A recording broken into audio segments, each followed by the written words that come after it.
Hello সবাইকে।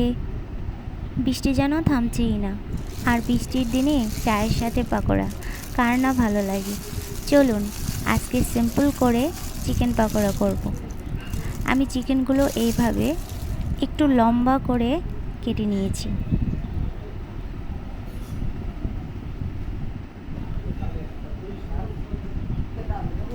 এবার 1 চামচ আদা বাটা,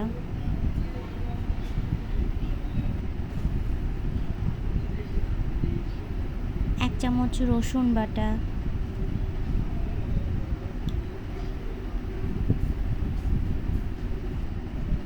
1 চামচ সয়া সস,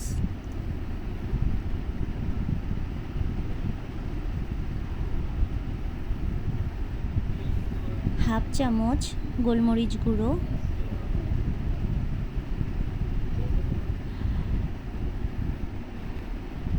সামান্য লবণ দিয়ে একসাথে মাখিয়ে নেব।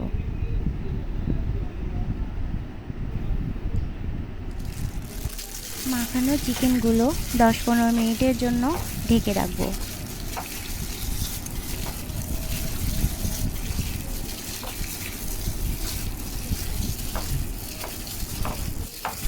এবার 2 কাপ ময়দায় 1/2 চামচ লবণ, 1 চামচ চাট মশলা ভালো করে মিশিয়ে মেখে রাখা চিকেনগুলো একটা একটা করে ময়দায় কোট করে নেব।